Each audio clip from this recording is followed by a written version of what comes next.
All right. So we had left off after kind of going through some of the background associated with the Bronze Age collapse and how that related to the judges, the time of the judges, and we'll look at that in a little more detail, kind of when we recap it or recap it, as we are not want to do. So just this was our last slide that we went through. And it just kind of gives you an overview of the causes and failure of Israel during this time. They had gone into the land, they were given this land, they had conquered a portion of it, but as we're going to see today, brothers and sisters, they didn't finish the job. And because they didn't finish the job, they're going to set themselves up for failure. There's going to be a tremendous amount of pressure from the other nations, the other peoples, the other cultures, for the Israelites to change their ways, to kind of take on the gods, the culture of the nations that were around them. And it was a constant battle. And for a long time, brothers and sisters, in the time period of the judges, from the time that they went into the land, unfortunately, that was the struggle. They didn't do a great job. And all of these nations that were left, all of these different peoples, as we're going to find out, going to be a thorn in their side. They're going to cause tremendous amounts of suffering and pain for Israel. So we'll take a look at that in a little more detail. So our recap. First, if we remember the Bronze Age collapse, right? We took a look at that. We had major powers at that time, like the Hittites, the Greeks or the Mycenaeans, the Assyrians were there, and of course Egypt. And all of these civilizations, brothers and sisters, if we remember, collapsed. And it wasn't just for one reason. There was a lot of infighting between them. Sometimes they got along. A lot of times they fought over silliness. In our eyes, anyways. To them it was very important. There was a lot of internal fighting within these different nations, different factions. But the biggest thing was environmental. Environmental catastrophes like famine. There was also earthquakes during this time. And there was also a major volcano that happened during this time. And all of these things put pressure on the environment. In fact, there were droughts, major famines during this time.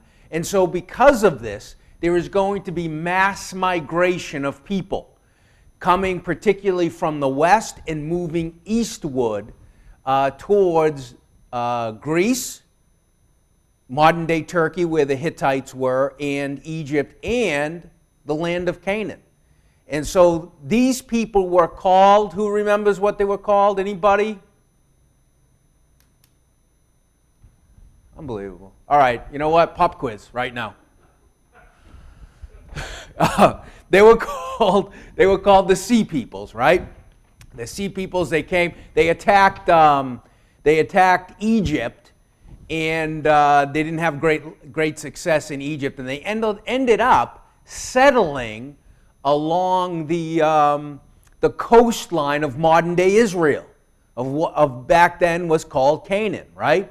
And so we'll take a look at this. Take a look at this map in a little bit, but this is the backdrop of the time of the judges, and we can understand that. If we look at the judges, it's really like one invasion after another. There's a time period of peace, right? And then there's a group of people that invade and cause misery and suffering for the people. And this was the cycle. And this fits perfectly, brothers and sisters, with the archaeological evidence that we have. There's burnt buildings. There's people, evidence of people just taking all of their stuff up and leaving one place and going. And that makes sense, doesn't it? If you have a famine in one area, if you have half a brain in your head, you're not just going to sit here and go, hey, I hope everything gets better. We've had a famine for a couple years. Maybe this year will be great. I guess maybe some people did that, but people look for an opportunity to go someplace else, to get away from this particular environment that really wasn't producing any crops. And remember, it isn't like today where we have technology that kind of buffers us from the impacts of the environment, right? We have technology, even with climate change and stuff like that. You know, our technology has, you know, kind of keeps pace with that or prevents us from having catastrophic events like happened then. They didn't have that technology. They were completely dependent upon the weather, completely dependent upon the environment. So if something happens, if a river dries up, or there's, you know, there's the cloud cover, or not the cloud cover, but the pollution cover from a volcano prevents the sun from shining the way it was, you know, keeps the sunlight from hitting the plants, we're going to have a mass casualty event because of that. And because of that, people are going to move to better areas. And they're like, hey, let's go down to Egypt, you know. And isn't that what Jacob and his family did during that time? There was a famine in the land. It was a major famine all in the land, the Middle East area. And because of that, well, what did they do? They didn't stay in Canaan, did they? No, they moved down to where there was food. And so this is exactly what is going on during the time of the Judges. Mass migration. Civilizations that had lasted for hundreds and hundreds of years completely collapsed, disappeared from history. We've never had this type of event in human history. And so I just want to, I know I've said this a few times, but I just want to impress upon you how important and chaotic this time period was. And it was perfect in, you know, for Israel. They had this opportunity to come up into a land that was it was chaos, right? And it had been depopulated as well to a certain degree. Okay? I'm getting some text here. Hold on. Okay. All right. Oh, Jim Boyko, Sea Peoples. Okay, Jim. We'll give you some online points for that. All right. So along the coastline is going to be controlled by these Sea Peoples. Now, let's just talk a little bit about the technology that the Sea Peoples had. All right, and we'll get into this a little bit more. The number one technology that they had was they knew how to build ships, right? If you're going to be a sea person, you better know how to sail the seas. And so they knew how to build ships. People along the coastlines have been building ships for up to this point, thousands of years, right? To kind of, you know, trade and move and stuff like that. And that's exactly what they did. But they also had iron weapons. I think we talked about this last time. Iron is kind of coming onto the stage at this time. And it's replacing what metal? Oh, who said wood? What have I done? All right. This is just like, you know, just like school, you know? All right. So it's going to replace bronze, right? Bronze is the combination of copper and tin, right? And so iron is going to be much more prevalent, number one. And it's also going to, once they figured out to get the temperature high enough, they could mass produce weapons. And this is exactly what's going to happen. Before this collapse, before the Bronze Age collapse, Egypt was in control of Canaan. After the Bronze Age collapse, are they going to be in control of Canaan? They are not. And again, this is going to leave a political vacuum that Israel is going to fill. All right? I love this kind of stuff, brothers and sisters, because, we can see God's hand involved in this, right? Not directly, but kind of indirectly, using the nations to create an environment for his people to be successful, right? He set up his people to be successful. You know, and we try to do that with our children, don't we? We try to set up our children to be successful in life by giving them a good foundation in the gospel. That's number one, right? But also giving them other advices, right? Life advices, right? And so I look at God as a loving father. He sees his people. They're coming out of the wilderness. Hey, prepared this land for you. And he even told them, right? He says, I'm going to be with you. I'm going to send my angels to go before you to clear the land. And I think a lot of that statement that we find in Joshua and also in Judges, coincides very nicely with what we know about the Bronze Age collapse. So it's history, archaeology, and the Bible kind of coming together at this time to paint a really nice picture. Okay? Got another text. Hold on. Okay, Jim is kind of being, all right, he's answering all the questions now, teaches pet situation. So he got bronze right too, guys. All right. Nice job, Jim. We'll give you a sticker when I see you next. All right, so let's take a look at this map right here. The green on this map is the unconquered areas in the land of Canaan. The unconquered areas in the land of Canaan. So if we look at and we'll take a look at this, right? We're going to take a look at some quotes in Joshua and also in Judges. Children of Israel under Joshua did a great job, right? They went up into the middle. You can see right here, went right up into the middle of. You guys see that? No. Okay. Went up right into the middle of the land of Canaan and took the hill country. Okay, so when we're talking about the hill country, it's too bad Brother Jason isn't here. He'll tell us all about the geography of Israel straight away. But the middle of Israel it's hills, right? And this is where the majority of the conquest is going to happen. If you notice on the coastline, was there a lot of conquest going on the coastline? Not so much. Well, who was along the coastline, brothers and sisters? The Philistines, who were descendants of the Sea Peoples. Okay? The Sea Peoples had conquered this area and migrated to this area and either did one or two things. And we're not really sure. Okay? They either completely conquered this area and wiped out everybody, right? Or they came and they made alliances and kind of intermingled with the other people, the other Canaanites who are along the coastline. My guess is number two, right? They're going to come in here and they're going to make some kind of deal, just like a lot of people do. They move from one place to the other. Some areas are more receptive to that, right? To that migration, just like today. Some countries are more open to people coming to their country.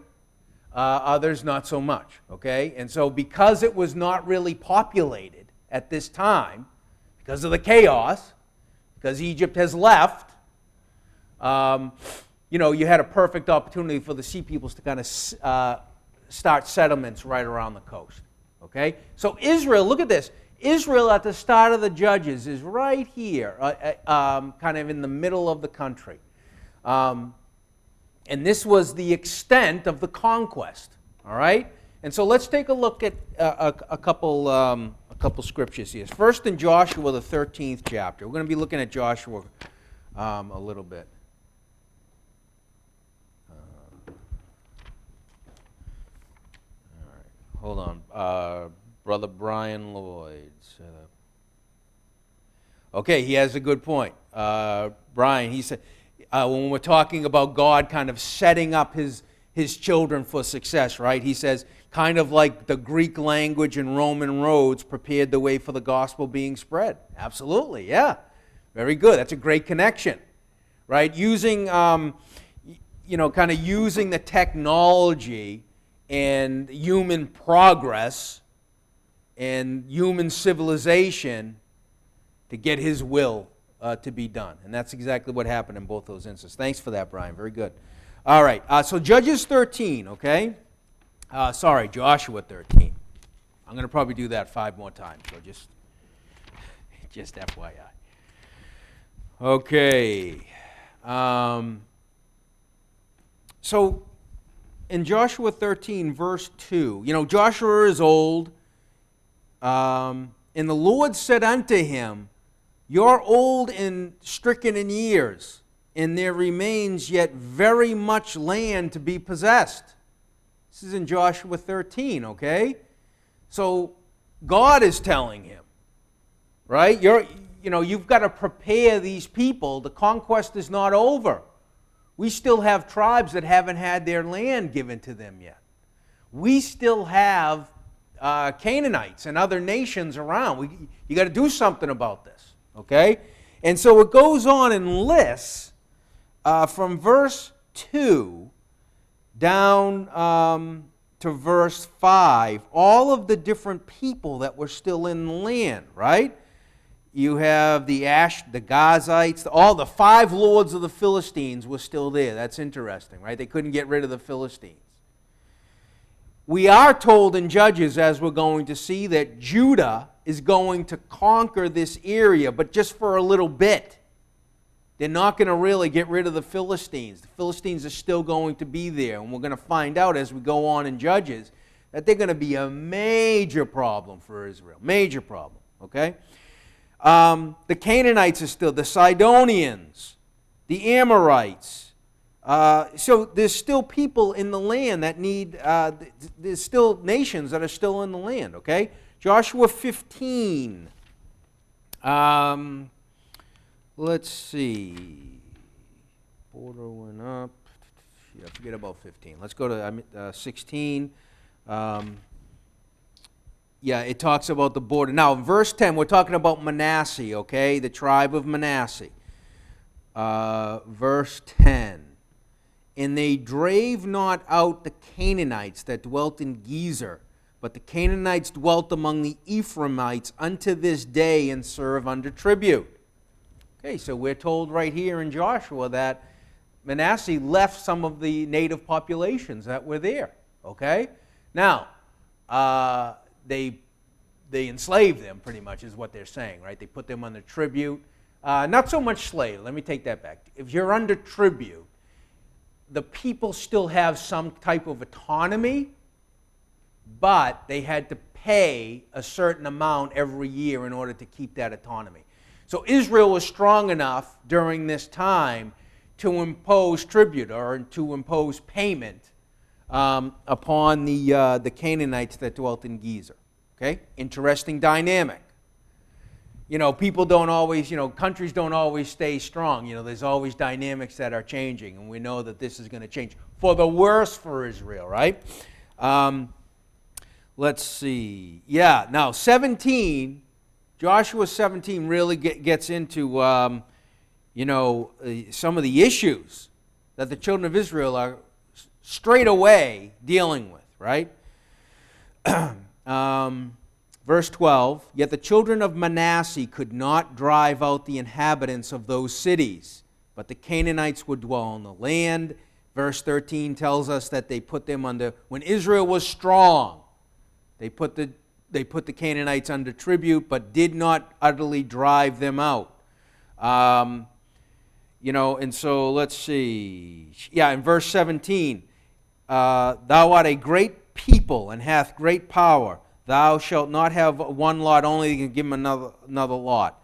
But the mountain shall be thine, for it is a wood, and thou shalt cut it down, and the outgoings of it shall be thine. For thou shalt drive out the Canaanites, though they have chariots of iron chariots, and though they be strong. So that was ultimately what Joshua wanted the people to do. He was encouraging the tribe of Manasseh to get rid of the Canaanites that were still in the land. We get a little kind of insight into maybe what was one of the issues that was going on during this time. Like, why didn't Israel do this? Well, we're given a little taste here in this 18th chapter of the 18th verse of the 17th chapter. What do you think it is? What is mentioned here that maybe could be a problem for the Israelites? Though they have, what did they have? Sister Lee, iron chariots. Very good. Very good. Yes, so they had iron chariots. And we'll look at what the significance of iron chariots were. Okay? People with iron chariots were no joke. All right? Iron chariots were a big deal. Particularly to a people, Israel really had a prohibition against the horse. They weren't to multiply horses, were they? Most of the time they rode on donkeys or mules or something like that. So chariots are going to be a big problem.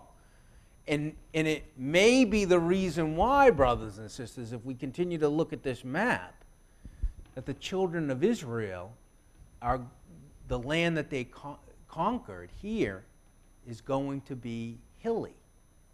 I wonder if you could bring like an iron chariot up like into the mountains or to the hills. I don't think so. Okay, so just keep that in mind. We'll look at that a little bit more. All right. Now, so there's land that has not been conquered, and then the book of Judges, brothers and sisters, if we look at the first chapter of Judges, it's really, hey, who's going to go up and take care of the Canaanites, right? That's how the Judges start. So the Judges start with the land still not being subdued.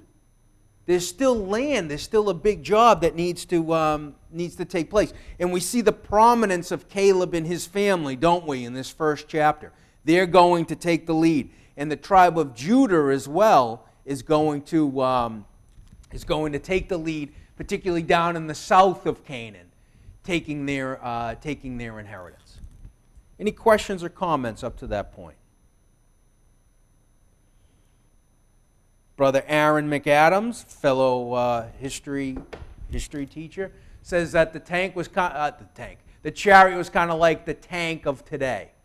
Okay, just think about it. It was like a super weapon, really. And think about that. You have a primitive.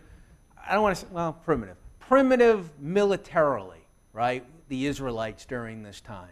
Okay, they didn't have access to weapons, as we're going to find out. All right, and it caused problems, obviously. All right. So, again, Israel is going to conquer, we've talked a little bit about this, the central hill country of Canaan, right? For a lot of different reasons, Israel is going to either be unable or unwilling to drive out the rest of the nations. There may have been, conquest fatigue or something like that. I don't know. They just didn't do it. We're really not told why. Right? I'm guessing, brothers and sisters, that, once kind of the initial conquest under Joshua took place and a lot of these tribes had land to actually go to, that became their focus. And I think we see a little bit of that in Joshua, right, with the half-tribe of Manasseh, and they had their land, and Moses told them that they couldn't just stay in their land once they got it, right, on the eastern side of Jordan. They had to go and help their brothers conquer the other land as well. And so I think that's what happened. A lot of them got their land and they're like, oh, great, we've been in this wilderness. We finally have this beautiful land of milk and honey. Look at, we can grow wheat and we can grow rye and, this house. I can just go right into this house. Right? I can take over this home. We got everything we want. I'm not going back to war. No thanks. I think there was a part of that. Right? Understandable from a human point of view. But it wasn't what God wanted. He understood that if they didn't take care of the issue first, it was going to linger. And I think that can happen in our lives, brothers and sisters, a lot, right? If there's a particular issue, I'm guilty of this. It's one of my shortcomings, okay? I am a procrastinator, okay? I like to do what we call kicking the can down the road, okay? The problem is the can, right? I just kick it down the road. I'll deal with that later, right? Eventually, you have to deal with the can. You have to, throw the can away. You got to deal with the problem. But we can kick it down the road. Israel comes in, they're stronger than a lot of these nations that had already been weakened by the attacks of the sea peoples and stuff like that. And they're like, this is great. We had a few wars.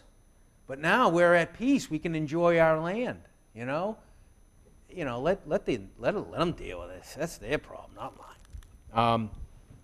We talked about this, in Judges we're told as well in the first couple chapters that there's going to be intermingling. Marriages are going to take place between the children of Israel and these different tribes and the nations that were left around them. Excuse me. Remember also there was a mixed multitude that came out of Egypt. So it wasn't just Hebrews that came out of Egypt, brothers and sisters. It was a mixed multitude. And some of those people are going to come up too with them. And so very slowly, maybe not even very slowly, really from the jump, I would say, there is going to be this pressure from the other nations around them. and they're gonna start marrying. They're gonna, I go out and I see, pretty Canaanite like Lee, and I just, I want get her to wife. As Samson said, right, when he went down the Philistines. And so this is going to happen. And they're going to start losing their religious identity and their cultural identity as well. Who are the Hebrews? I mean, all these marriages are taking place. Think about this for a second, brothers and sisters. This simple thing, they married and were given into marriage. They started worshiping the other gods. They really took on all of the culture of the nations around them. Completely understandable from kind of like a human sociology point of view. God didn't want that to happen. How many people, how many Israelites that came into the land, right? How many of them just, once they got there, they're like, this is great. Oh, my neighbors are fantastic. We're going to marry. How many Israelites were lost to that, to history, from intermarrying and taking on the customs and the religion of the people around them? A lot, brothers and sisters. I honestly think it's one of the issues that caused Israel to become so low, to become so weak, because these other people, they were intermarrying like crazy, and we're not really given a number. But you had a sizable group of people come into the land at that time, but then a few decades later, we have Israel barely surviving. They're huddling in caves. They're up in the mountains.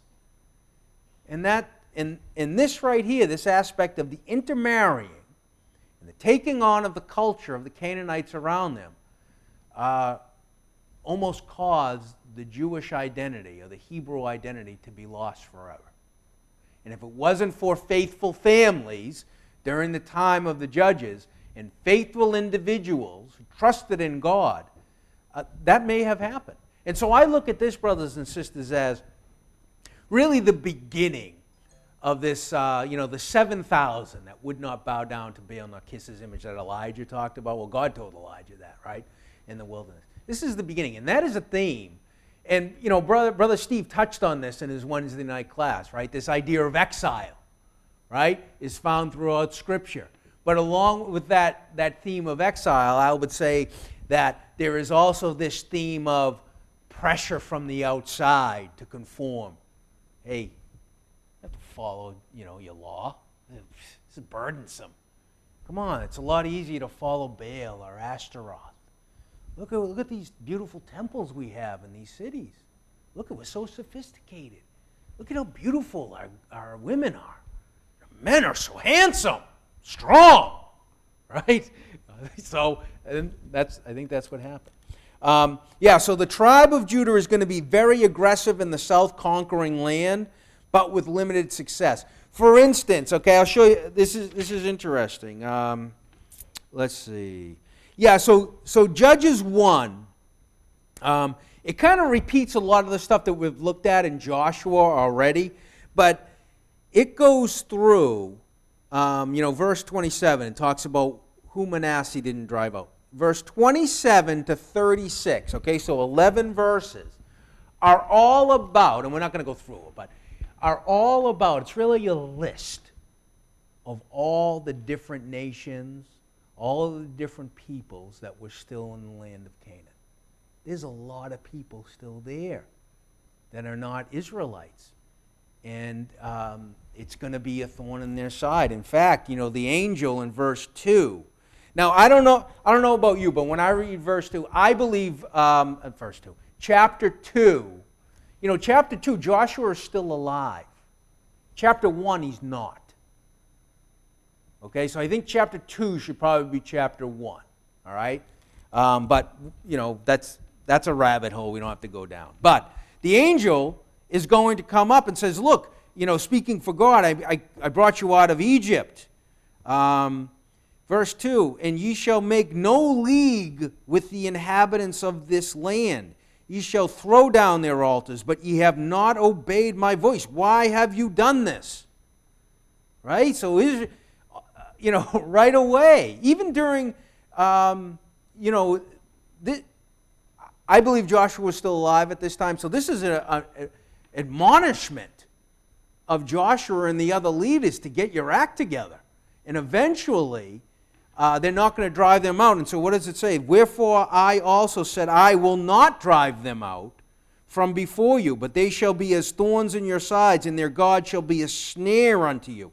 And the people are going to be upset about this. They're going to cry. It says they're going to weep. Because now, they didn't follow through on what God wanted them to do. Okay, God, as a loving Father, had set them up for success, and they didn't take that opportunity. Okay, and so now a lot of times, right, they've been admonished by God now, and they're going to be told, what the future is going to be, and now they're upset. So this is going to be beginning the cycle, right? They're at a low point, and so Judah and down in the south are going to attack the different areas down there. Like in verse 18 of chapter 1, and Judah also took Gaza, Ashkelon, and Ekron, now along the coast thereof. Now, these are cities of the Philistines. We're told that the 5 lords of the Philistines were left in the land. Okay, so it seems from this account that Judah, at one point, very early on in the time of the judges, had attacked the Philistines and was strong enough to take some of their cities or to burn their cities, right? To lessen the power of the Philistines. But we find out towards the end of the judges, a period around 200 years or so, the Philistines are back stronger than ever. So there were times when Israel was strong and they imposed their will on people. But other times they weren't. Most of the time they were weak and being kicked around. All right, being bullied by the other nations that were there, but also they're coming from other places. So let's see. Where is that? Yeah, they're going to conquer Jerusalem as well, but they're not going to inhabit it. They're going to burn it with fire. In verse 19, and the Lord was with Judah, and he drove out of the inhabitants of the mountain. Okay, so they took the hill country, but could not drive out the inhabitants of the valley because they had chariots of iron. Okay? Didn't have the military technology to deal with the chariots, right? They didn't, a lot of fighting during this time really was one of two things. Number one, it was like champion against champion, David versus Goliath, right? That happened a lot during this time. Okay? But you also had, armies of thousands that really would just, run into each other and see how many people could, be killed. They were short and they were brutal. Okay? So anyways. Ancient battles. They were short, intense, and brutal. Up close and personal, Steve. Right up on you. Okay. Now, let's talk a little bit about chariots of iron, okay? They were really the super weapon of the ancient world, okay? They were light, they were fast, they could hold a couple people, they were either pulled by one horse or 2 horses. Now, these weren't just your regular run-of-the-mill horses. These were war horses. They were specifically trained to be aggressive, to be brave, not to show any fear, kind of riding into people with, swords and spears. And so they were trained to do this. They were no joke. In fact, if we remember during the time of Solomon, Solomon is going to get involved in horse training, isn't he? He's going to multiply horses. Brother Mark brought this up in his talks. He's going to become really a very wealthy horse trader, among other things. And he's going to trade these horses to the Hittites, but also to the Egyptians as well. And, and they were training horses, not necessarily to ride on. That's going to come a little bit later. But they were breeding these horses to be chariot horses, all right? They were used, 2 men in the chariot. One is driving, right? And the other is going to be fighting, either with composite bows, right, for extra length, extra, oomph. These bows could, really really travel very fast, like almost not the speed of the bullet, but they could travel 100 miles an hour. And when you get hit with an arrow from a composite bow, it's pretty much game over, right? In fact, I think that's how Ahab died, right? Remember Ahab had disguised himself with Jehoshaphat, and he was in his chariot, and one of the archers just by chance shot an arrow, right? And it went through, this area right here, and he ended up dying in his chariot. So chariots are going to be like the main weapon of any respectable power at this time. Israel had no chariots. In fact, there was a prohibition against that, which is interesting, right? It's interesting. They were used, composite bow, spears, slings, that type of thing, right? It was used to cause like psychological warfare, right? Number one, you see 50 or 60 chariots, coming at you. It's kind of like, Brother Aaron said, like an Abrams tank, right? Imagine you're standing there with like a gun, and all of a sudden 10 Abrams tanks come at you, right? You're not going to want to stick around. You say, okay, bye. And I think that's what happened with Israel. They saw these chariots. They couldn't stand against the chariots of iron, right? And I think there was, completely understood from my point of view, right? There was definitely a lack of faith there, right? Because we're going to find out probably next week that, in fact, the Israelites are going to fight against a power that had chariots of iron. And God's going to help them out here, but with weather again, right? And they're going to be victorious. But anyways, Israel, here's the key, needed flat land to be effective. We're not effective in the hill country. Chariots need a flat surface to be effective, as we're going to see in a moment. Israel at this time did not have a military answer to this weapon. They didn't have it. They didn't have chariots of their own. They were a very small, mobile group of people. And as we're going to see, a lot of the tactics of the ancient Hebrews were really hit-and-run tactics. They did this at night, right? Gideon is going to do this, isn't he? He's going to have a very small force, and he's going to psychologically play around with the Midianites, right? And they're going to cause chaos within that. David is going to do this a few times, right? He attacked the Amalekites after they took Ziklag. When did he attack them? Attacked them at nighttime, right?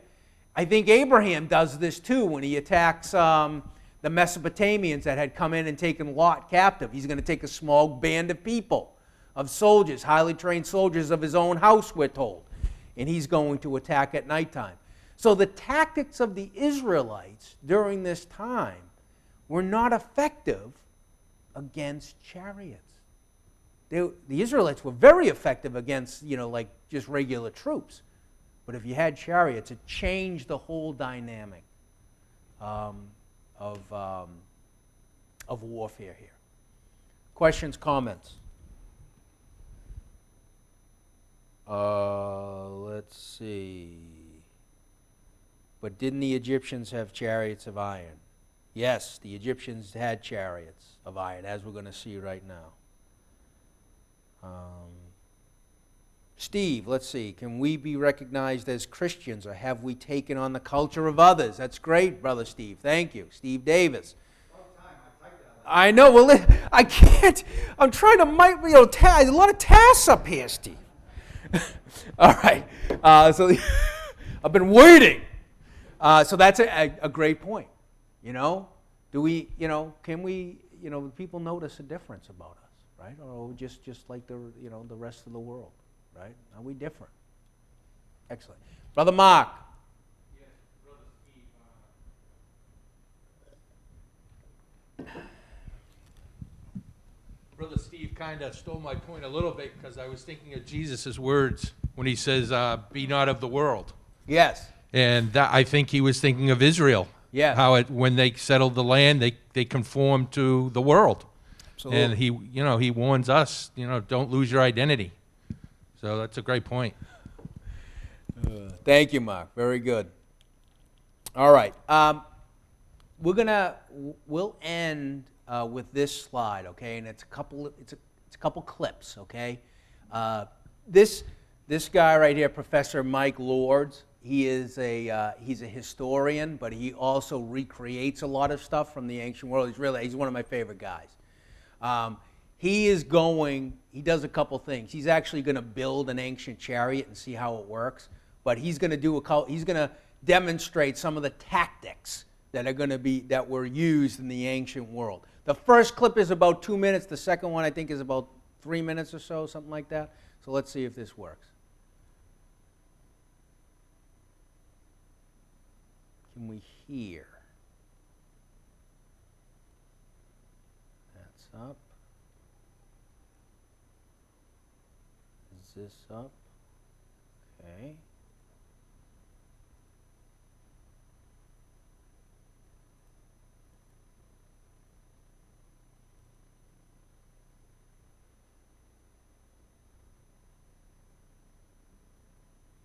All right, I don't know if sound's going to come out of this or what. On the battlefield. Oh!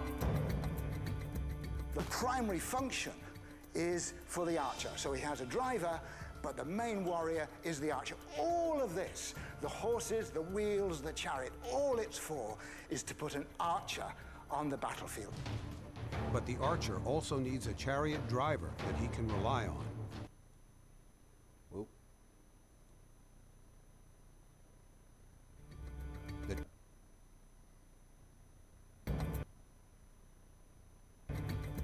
The primary function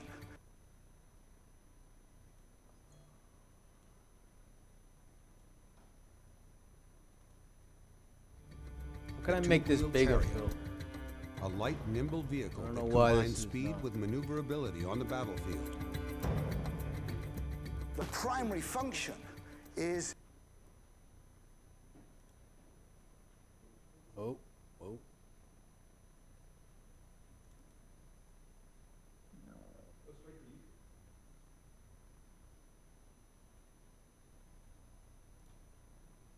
It's a good idea, Steve. Glad I thought of it. See, history here. Yeah, all right, here we go.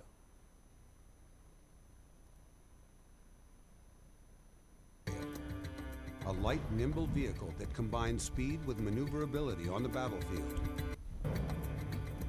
the primary function is for the archer. So he has a driver, but the main warrior is the archer. All of this, the horses, the wheels, the chariot, all it's for is to put an archer on the battlefield. But the archer also needs a chariot driver that he can rely on, one who can handle the reins. So now I have a driver and I am the archer. This was the main two-man crew in battle. You had the driver and the warrior who was the archer. What we see on the Egyptian chariots is on both sides crossed quivers. So the presumption is that I can shoot here and turn around and use these arrows to shoot on that side and change, and that I can get over and shoot using these arrows on this side and turn and use those. That I should be able to shoot from all four corners of the chariot, because in a battle, especially chariot to chariot battle, you don't know where the chariot is coming out of the dust cloud, so you need to be able to move around. So how well can Mike shoot while the chariot's moving at full speed? From the platform, he has to be agile enough to aim and hit targets in any direction, even while switching positions.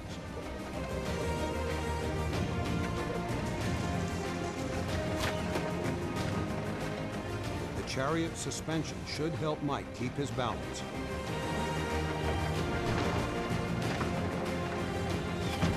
During the test, 9 out of Mike's 12 shots hit their target.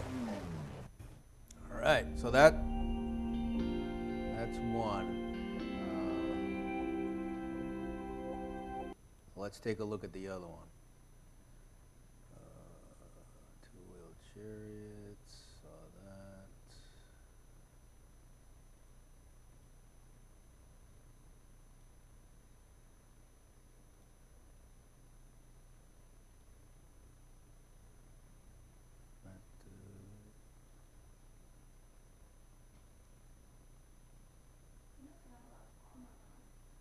Yeah, they were armored. We know Like- that the most important, like principal wicker weapon basket type of the of chariot stuff. was the bow and arrow. But there is a document, the Kola Papyrus, which gives a whole list of different weapons that the charioteer is supposed to carry with him. There's a variety of handheld weapons, such as the mace and the axe. You often see the pharaoh carrying both, or this and another weapon. all or a kinds of bow and weapons the on mace. these It's things as well. iconic. It's symbolic of him smiting the enemy. That's what Egyptians like to do. They're always talking about the pharaoh smote the enemy. So they're more symbolic than practical from a chariot, because if you're on a chariot, you haven't got that much reach beyond the wheels. I mean, I could get a man if he's that close, but really if he's that close, we're probably going to run him down anyway. This is something that's used in the rout as you're driving the enemy from the field. We see them using the Kapesh, this iconic Egyptian sword. And again, you often see the pharaohs holding that. But again, it has limited reach from a chariot. The most perfectly designed sword ever.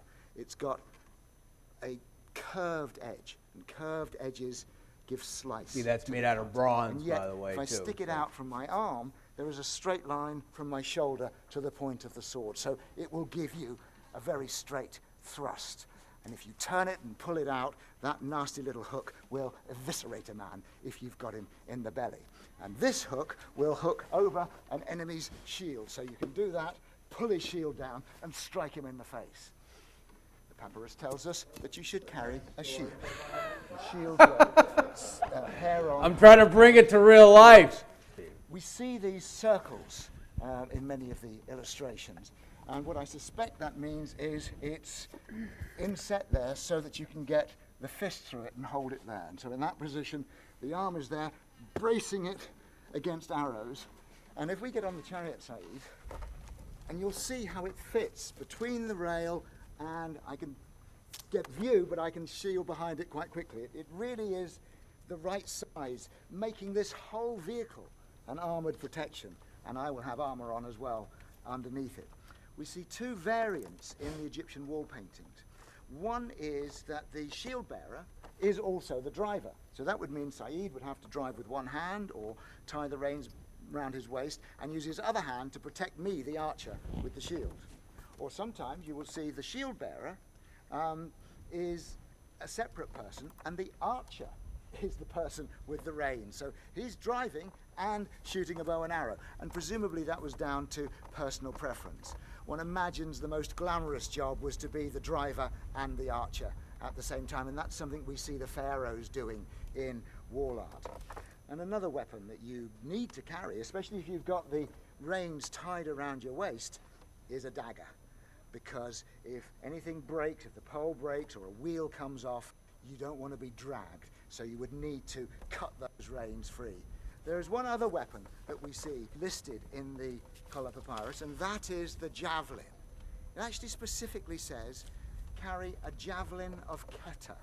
It's as if it's saying you should have a particular type of You javelin. see that javelin, brothers for and sisters? a We've got to chariot, go back. Ketite. We'll stop right Particular here. type of But I javelin. just wanted to point something It's as out if- here. So you would need to cut those reins free.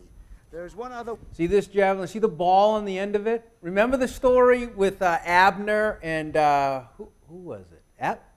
Asahel, right? Remember he was chasing after the chariot that Abner was in, and he hit Asahel with the blunt end of that, right? And it, because of, the physics and stuff like that, he ended up killing him with that blunt end. So that's a perfect representation when we read that story. See that round? He was killed by that end right there instead of the other end, which is, Weapon know, that we see listed in the Kola the Papyrus, deadly and part that of it. is the javelin. so, It actually again, specifically this is says, kind of a archaeology javelin coming of together with the It's as if Word it's of saying you God, should right? have a See, particular he didn't hit him. type of He just, javelin saying, for hey, get a out of here. Chariot, a Ketite javelin. All right, let's stop there. He's just going to go through some other weapons. All right, any other questions, comments? Brother Jim Sullivan.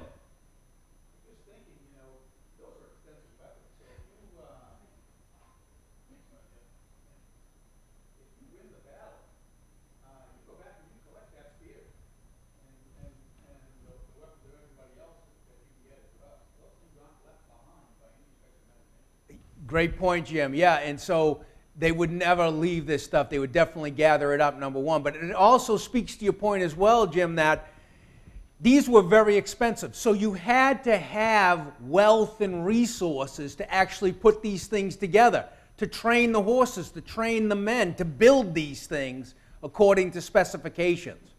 All right? So it tells us that there was civilization during this time, even though there had been a collapse. Okay?